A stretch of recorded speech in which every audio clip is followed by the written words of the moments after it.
Thank you for joining me today.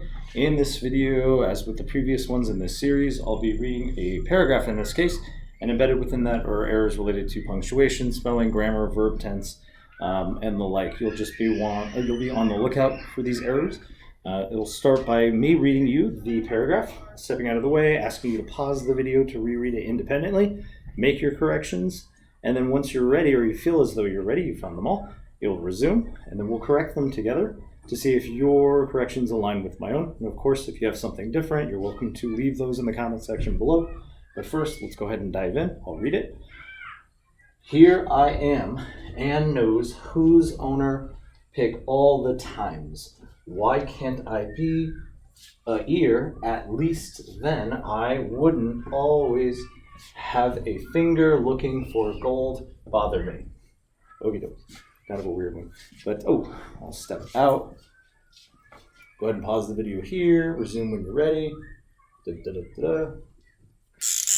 dokie. Since I'm moving and talking, then you have resumed it.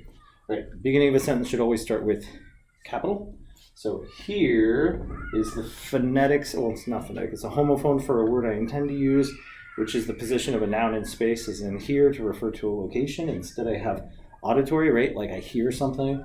And I'm going to change that to a capital H-E-R-E here. And then we have the independent subject pronoun I, which should always be capitalized. I am, comma, pause.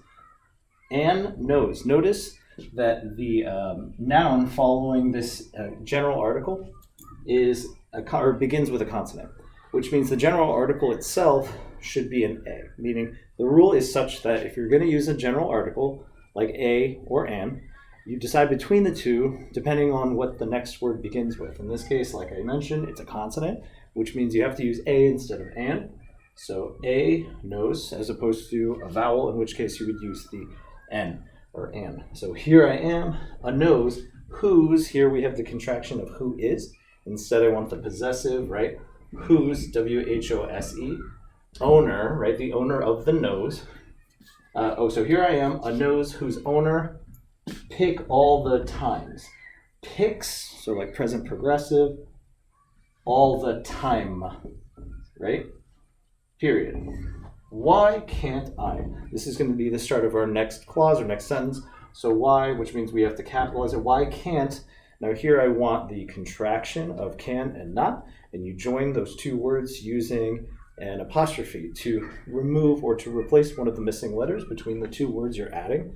In this case, can and then not. So can't, where I can't, apostrophe T. I, independent subject pronoun I, capitalized. B, a ear. Here we have that general article. The word following it begins with a vowel. I know I need the A to become an an. Why can't I be an ear?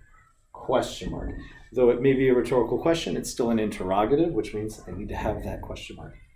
Next sentence begins with a capital. At least then, I, independent subject pronoun I, capitalized, wouldn't, and again we have that contraction, and you want to link them using an apostrophe to join, in this case, the word would and then not. So wouldn't, apostrophe T, the apostrophe replaces the missing O and not. Always has one consonant, not double consonant, so always, meaning instead of the double L's, it's going to be single L.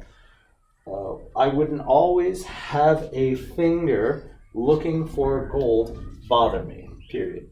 Kind of a weird sentence. I believe we are good to go. So hopefully you are able to identify all of the corrections in the sentence. And of course, if you disagree or if you have other suggestions or modifications, feel free to leave those in the comment section below.